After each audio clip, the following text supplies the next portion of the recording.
Hello students, and welcome to topic 5 of alternative and renewable energy sources.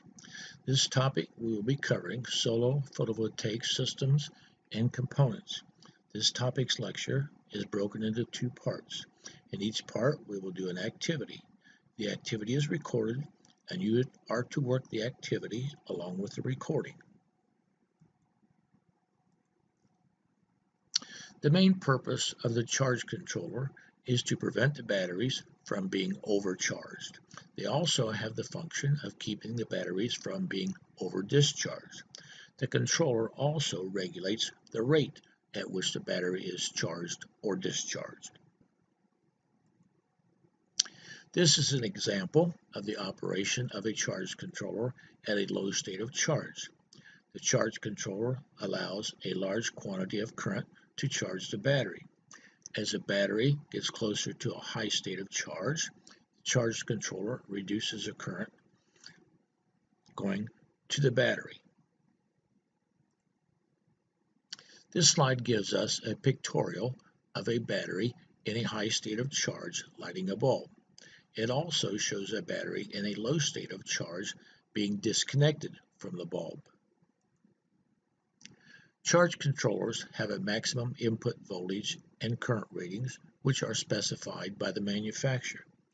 The PV array should not be capable of generating voltage or current which will exceed the charge controller's input voltage or current limits.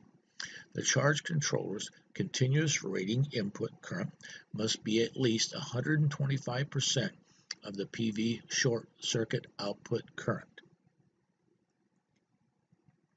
This shows us a charge controller and its position with respect to the system.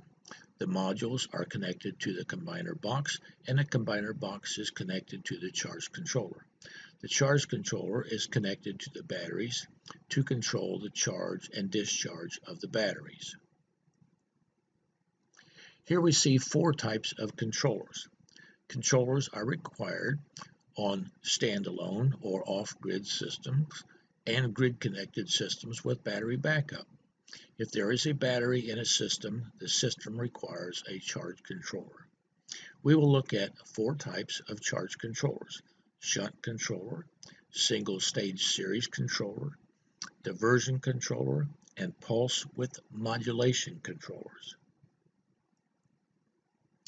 The shunt charge controller is shown. When the batteries are at a high state of charge, the shunt circuit connects a resistive load across the battery to absorb the excess power from the solar panels. This is a picture of the shunt charge controller. A series controller can interrupt the flow of current to the batteries when the battery is at a high state of charge by simply opening the current path. This is a picture of a series charge controller. The diversion controller is described here. When the batteries are at a high state of charge, the load from the solar panels are directed to a load such as a water heater or a water pump or simply a heat sink. The diversion charge controller is depicted here. These are some heat sinks which might be used by a diversion controller. The pulse width modulation controller is described here. It operates by switching the charging current on and off. When the battery reaches full charge, the length of the charging pulse decreases. The pulsing action is shown on this slide.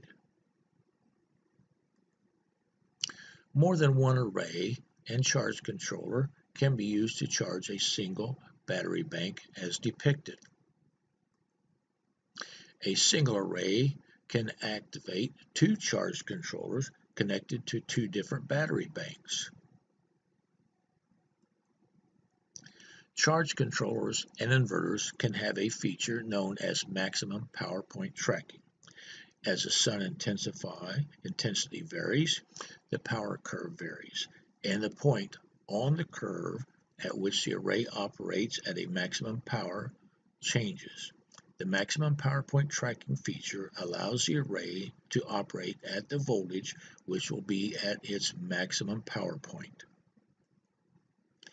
This is a pictorial indicating that the power might be if the voltage were allowed to operate at 12 volts. It also shows what the power would be if the array operated at 17 volts. It's obvious that the power produced by the array at 17 volts is much greater than the power that would be operated at 12 volts. The maximum power point tracking has its maximum benefit when the weather is cold, the array voltage is high, and the battery charge is low. Inverters come in various types as indicated. There are inverters for standalone systems, grid-tied systems with battery backup, and grid-tied systems without a battery backup. This is a standalone system with its inverter. This depicts a standalone and its inverter with a system generator. This depicts a grid-tied inverter with a battery backup system. And this depicts a grid-tied inverter without a battery backup. Inverters come with various capabilities. There are square wave inverters, modified square wave inverters, and pure sine wave inverters. The various waveforms are depicted here. The green wave is a square wave, the blue wave is a modified square wave, and the red wave is a pure sine wave inverter. Square wave inverters provide little output voltage control. They are appropriate for small resistive loads, small appliances, and incandescent bulbs. The modified square wave inverter is appropriate for a variety of loads such as motors, lights, and standard electronic equipment such as TVs. This is a pure sine wave inverter that can operate most sensitive electronic equipment. This is a typical efficiency curve for the inverter. It is important to size the inverter according to the load to obtain the higher efficiency. This is a typical nameplate for an inverter.